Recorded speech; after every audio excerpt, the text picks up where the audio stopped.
오은영 박사님께서 어떤 이야기를 준비하셨는지 궁금합니다. 네. 요즘에 많이 들어보셨을 거예요. 가스라이팅.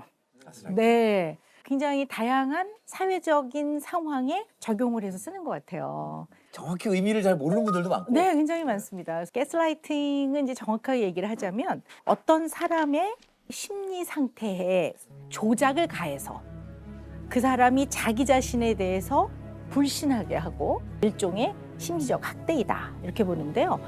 사람인데 왜 그렇게 말해? 걔한테 갇혀 있는 것 같았어요.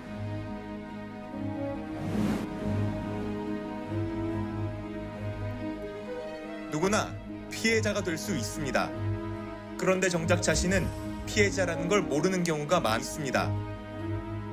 이게 이제 가스라이팅보다는 이제 현재는 심리적 지배 이렇게 사실 이제 이거는 가스등이라고 하는 영화에서 유래돼서 가스라이팅. 이 가스라이팅이 아주 전형적인 걸 보여주는 영화라고 할 수가 있죠. 근데 그 영화를 잠깐 소개를 해드리면 이제 남편은 사실 이제 재산을 목적으로 결혼을 해서 그 위층의 보석을 탈취하기 위해서 이제 보석을 찾으려면 등을 밝혀야 되잖아요.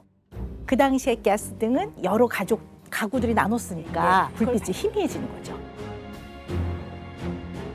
근데 이거를 감추기 위해서 이제 그 아내가 좀 불이 희미해지는 것 같다. 무슨 소리가 들리는 것 같다. 이렇게 말하는 것을 무슨 소리야, 무슨 소리가 들린다고 네가 잘못 들은 거야 라든가 아니면 네가 너무 예민해서 그래. 그러면서 이 사람이 현실에서 경험한 여러 가지의 감각이라든가 판단을 왜곡을 시켜서 결국은 이 부인이 이러면서 점점 피폐해져 가는 이제 그런 내용을 담고 있는데요.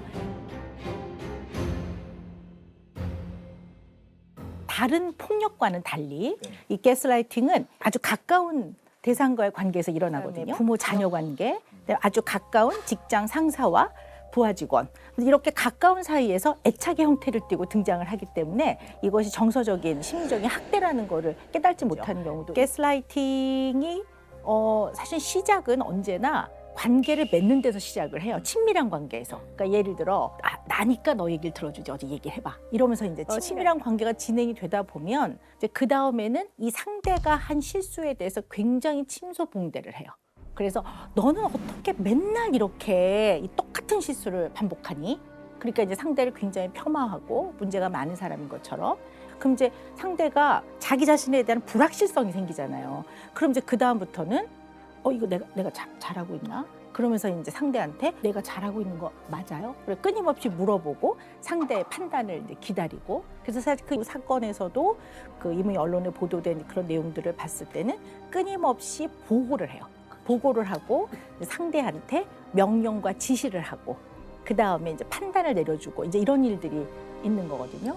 그 다음에 이제 상대가 사람들이 그러는데 너 나한테 너무 심하게 대한다고 사람들이 그러던데 그러면 그들이 뭘 알아? 내가 널 더 잘 알지. 이러면서 이제 이 사람을 조금 고립시키고 그래서 많은 사람들로 하여금 이 사람이 굉장히 논리적 판단을 하는 데에 문제가 있는 사람인 것처럼 점점점 고립이 되죠. 그걸로 이 사람이 이제 상당히 피폐해져가는 이런 관계를 이제 가스라이팅을 한다고 하는데요. 얼마 전에 그런 사건이 있었죠. 세 모녀가 어머니를 그 카페에서 그 CCTV가 보이지 않는 곳에서 폭행을 해서 어머니는 돌아가셨고 그래서 이게 존속살인으로 60대 친모를 때려 숨지게 한 혐의로 큰딸 A씨 등 세 자매를 구속 기소했다고 밝혔습니다. 이들 자매는 3시간가량 친어머니를 둔기 등으로 때려 숨지게 한 혐의를 받고 있습니다. 수사하는 과정에서 봤더니 지인이라는 어떤 분의 가스라이팅을 이 세 딸들이 받고 그걸로 인해 이제 이런 아주 처참하고 끔찍한 조종당한 것처럼. 네네. 이들은 어머니가 자녀들의 길을 꺾는다는 지인의 말을 듣고 끔찍한 범행을 저질렀습니다. 네. 그래서 이 돌아가신 어머니가 사실은 남편과의 불화가 있어서 인근에 가깝게 지내는 그 가해자와 좀 친해졌어요. 처음에 이제 이런 관계를 맺으면서 가해자가 제일 먼저 한 게 남편하고 떨어뜨려 놓는 일입니다. 그래서 이 자꾸 이렇게 조종을 해서 이 아버지한테 아주 심하게 대하게 해서 이 아버지가 손을 들고 집을 나갔고 그 다음에 이 딸들에게도 너희들은 재벌집이나 명문가의 시집을 갈 수 있는 아이들인데 니네 엄마가 뭘 잘못해가지고 너희들이 지금 이 모양 이 꼴로 살고 있는 거다. 너네 엄마를 깨우쳐줘야 된다. 이렇게 해서 이 딸들이 그 조종을 심각하게 잘 받아들여가지고 이 어머니를 CCTV 없는 데서 때리고 그래서 결국 돌아가신 거예요.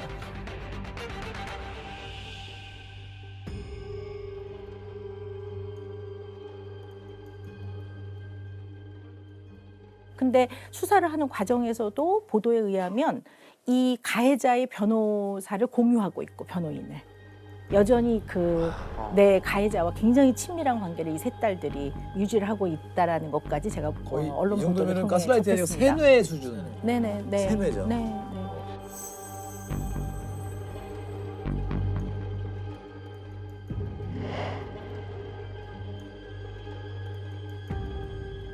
근데 이제 가해자들의 이제 심리나 이런 것들에 대한 분석들이 많기는 해요. 나르시시스틱한 그런 어떤 인격적 특성을 갖고 있다고도 하고요. 근데 이들의 기본은 상대에 대한 굉장한 지배력과 통제력이죠. 자기의 지배력과 통제력, 자기한테 지나치게 의존하게 하고 다 벼락펴락하는 거죠. 일종의 그걸로 쾌감 같은 걸까요? 쾌감보다는 그것이 그 사람이 살아가는 방식이라고 보는 거지 일종의. 자기 조직의 회사나 기관의 장으로 그런 나르시스틱한 사람이 와버리면 꼭 피할 수도 없어요. 그러니까 가불이 네, 같이 네. 존재하는 네. 가스라이팅. 그런 경험이 있죠, 다들. 네. 예. 이러한 가스라이팅이 대체로는 평등한 관계에서 안 이루어져요. 대개는 그러니까 상하, 뭐 위계 질서 아니면 파워에 있어서 이 평등하지 않은 관계에서 아주 많이 일어나기 때문에 개인한테 미치는 좋지 않은 영향은 이루 말할 수가 없다고 보는 거죠. 이게 이제 가스라이팅을 겪는 사람한테 당하는 피해자한테 뭐라고 얘기해 주냐면요. 그 사람을 교화시키거나 설명을 해서 그 사람의 생각을 바꾸는 건 불가능합니다. 단절하십시오 이렇게 얘기하거든요. 가장 좋은 치료법이고요.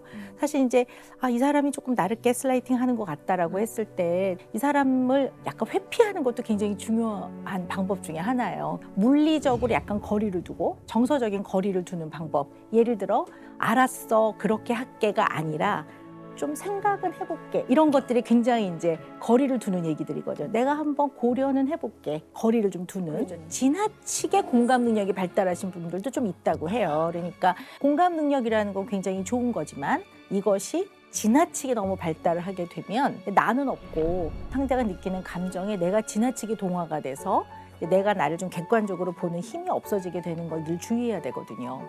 생각보다 아주 친밀하고 가까운 관계에 있는 사람이 나를 위해 충고를 하는 건지 이게 가스라이팅인지 경계가 굉장히 모호하기 때문에 내가 뭔가 그 사람과의 관계에서 굉장히 괴롭다면 한 발 물러서서 아주 곰곰이 이런 것들을 잘 생각해 보는 게 필요할 것 같아요.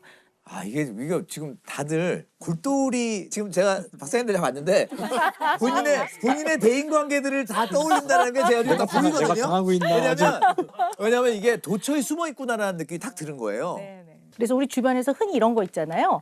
너 회사 그만두고 나가면 이런 대우 못 받아. 뭐 이런 거. 다 너 잘 되라고 하는 거야. 그러니까요. 너를 사랑해서 이렇게 하는 거야. 라든가. 내가 아니면 누가 너를 받아주겠니? 너는 내가 잘 알아. 다른 사람은 널 몰라. 이런 것들도 사실은 상당히 상대한테 그런 영향을 준다고 보는 거죠. 자기도 모르는 사이에 가스라이팅을 하고 있는 사람이 있을 것 같아요. 그렇죠. 네. 내가 예를 들면 내 친구 황준이에게 하고 있는 게 가스라이팅이 아닐까? 내가 자꾸만 이게 예를 들면 이거 예를 든 거예요. 자꾸만 쟤를 말 많다 그러는 게 맞을까? 제가 봐도 말이 적진 않으니까 지금 당하고 있는 건 그러니까 아니에요. 예를 들면 나는 진짜 진심으로 위해줬는데 위해줘서 그 말을 한 건데 지나고 보니 내가 한 행동이 가스라이팅인 경우도 있을 수 있겠다 생각이 들어요. 네. 특히 부모 자녀 관계에서도 이런 일들이 벌어지게 됩니다.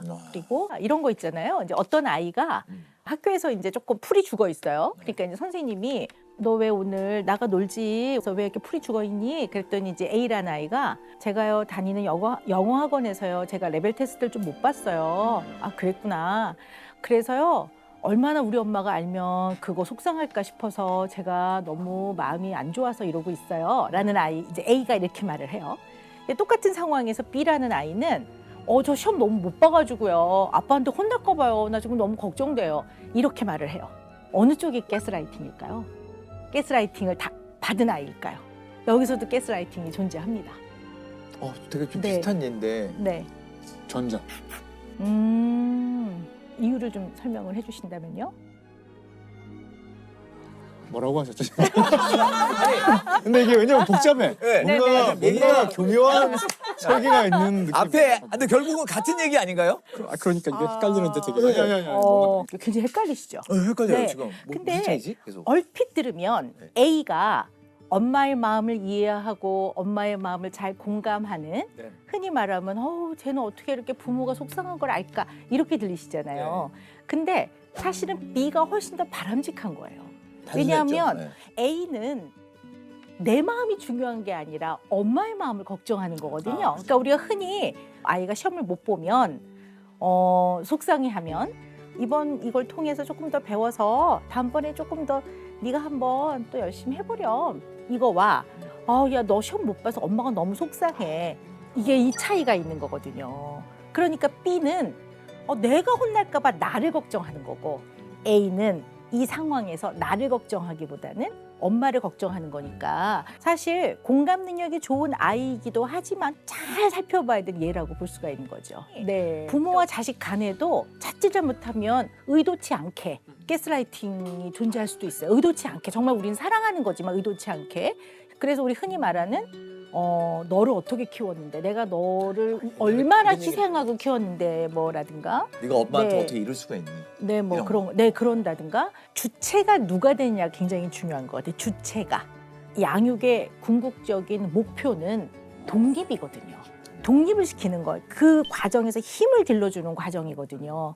그러니까 아이가 막 이제 시험 공부하면서 막 짜증을 내면 대부분의 부모가 너 하지 마. 엄마는 안 해도 돼. 이거는 주체가 엄마이잖아요. 근데 주체가 되네. 얘가 막 짜증을 낼 때 사실 공부는 네가 조금씩 배워가는라고 하는 건데 너가 오늘 할 수 있을 만큼만 해. 울지 않고 할 정도까지만 네가 정해서 해. 그리고 오늘 못한 부분 내일 해도 돼. 내일이 시험인데. 네. 내가 갑자기. 네, 맞습니다. 이게 현실이긴 한데요. 현실이 그래서 이게 주체가 좀 다른 네. 거죠. 누가 그러니까 주체는 주체가 무조건 그 너, 당사자의 너, 얘가 마음이 주체인 되겠죠. 거죠. 내가 네네. 주체가 아니고. 그래서 가스라이팅까지는 아니지만 약간 우리가 많이 쓰는 일례가요. 아이가 하면 안 되는 행동을 하잖아요. 위험한 행동을 만약에 할 때 이건 위험해, 하지 마라. 이건 너한테 위험해, 너가 하지 마라. 얘가 주체가 되는 건데요. 너 혼나? 이거는 내가 집에 가서 너를 혼내겠다는 거예요. 이게 되게 그러네. 다른 거예요. 완전히 네, 다른 의미입니다. 네. 거기다 더 나아가서요. 아저씨 얘 좀 혼내주세요. 뭐 이런 사람들이 그거 많이 하지. 성부 폭력인가요? 아저씨 아니, 또 우리 호응하는 어렸을 때 아저씨도 있어. 너 자꾸 울면 망태 아저씨가 경찰서 가서 네. 혼난다고 경찰 아저씨 온다고. 의외로 이런 것들이 마음과 이런 데 약간 조작을 가해서 좋지 않은 영향을 줄 수도 있다는 걸 우리가 좀 알고는 있어야 될 것 같아요. 네. 아니 네. 근데 가스라이팅에서 가장 좀 심각하게 된다는 문제가 아동학대. 맞습니다. 네, 아동학대는 정말 극단적인 예라고 볼 수가 있는데요.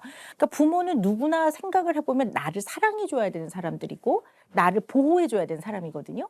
근데 나를 사랑하고 보호해줄 이 대상이 동시에 나를 공격해요. 이 동일인이야. 이게 얼마나 혼란스럽겠습니까? 이걸 어린아이가 어떻게 극복을 하겠습니까? 거기다가 물리적 힘에 의한 두려움을 공포를 경험하게 됐을 때 이 아이의 심리 상태, 정서 상태에 너무나 좋지 않은 영향을 주게 되거든요. 그것이 극단적인 예가 아동학대인 거죠. 그래서 우리가 아동학대가 동서고금을 막론하고 예전부터 있어 왔어요. 근데 더 대두가 되고 이제 제도적으로 좀 보완이 되는데 제도가 만들어지고 보완되는데 영향을 준 게 98년도 사건으로 제가 알고 있는데 이 사건이라고요. 그 친부하고 계모가 아이들을 학대를 해서 그 누나는 이제 이미 암매장이 됐고요. 살해돼서 암매장이 됐는데 그때 누나 나이가 7살이었고요. 그다음에 그 동생은 이제 구출이 됐는데 5살. 근데 이제 그때 구출이 됐을 때 이 아이 윗속에는 아주 소량의 위액만 남아 있었어요. 그러니까 거의 한 2주 동안 아무것도 먹지 못했다라는 거죠. 5살에 완전히 굶주려서 뼈만 앙상하고 등에는 다리미로 대인 화상 자국이 그냥 다리미 자국이 그대로 있었고 발등은 젓가락으로 찢어져 가지고 아이가 발등이 부어 있는 이제 그런 모습으로 애가 구출이 됐어요. 그래서 구출이 된 다음에 이제 병원에서 치료를 받고 그리고 위탁 가정에 이제 가게 됐는데 거기서 이제 굉장히 어려움이 많았던 거죠. 왜냐하면 본인이 그 생애 처음으로 만난 타인인 부모가 자기를 학대를 했는데 이 세상을 어떻게 믿으며 이 아이가 어떤 마음으로 살았을까 하는 거는 생각만 해보면 이해할 수 있을 것 같습니다. 얼마나 공포스럽고 두려웠을까. 그리고 누구와 가까운 관계를 맺는 것이 얼마나 어려웠을까. 이제 이런 것들을 생각해 볼 수 있는데요. 그래서 위탁 가정을 좀 전전하다가 어려움이 너무 많아서 이 아동학대를 겪은 아이들이 지내는 쉼터가 있어요. 그래서 쉼터에서 이제 지내면서 그때 제가 이제 그를 만나게 됐었죠. 그래서 오랜 기간에 이제 치료 후에 굉장히 어려움이 많았지만 그래도 본인도 많이 노력을 하고요. 그래서 학교도 이제 검정고시를 치르고 그렇게 해서 이제 저는 이제 그 이후로는 만나지 못했고요. 지금 이제 회사도 다니고 굉장히 잘 살고 있다고 해서 너무나 마음이 안도가 되고 그 어릴 때 그 아이의 얼굴이 이렇게 기억이 나면서 보고 싶고 그러네요. 너무 그 아이에게 격려를 보냅니다. 얼마나 살기 위해서 각고의 노력을 하면서 살았을까. 어른들이 정말 너무 잘못했구나 생각이 들고요. 네. 학대 당한 아이의 후에 잘 자라라는 이야기도 좀 다 들려왔으면 좋겠어요. 네, 네. 보통 사건 이후에 당연히 이제 사망한 사건이나 이런 경우에는 이제 그렇게 해서 가슴 아픈 상태로 끝이 났지만 사실 생존하는 아이들, 살아남은 아이들이 어떻게 살아가고 있나를 이렇게 한번 알게 되는 것도 되게 중요하다는 생각이 듭니다. 네.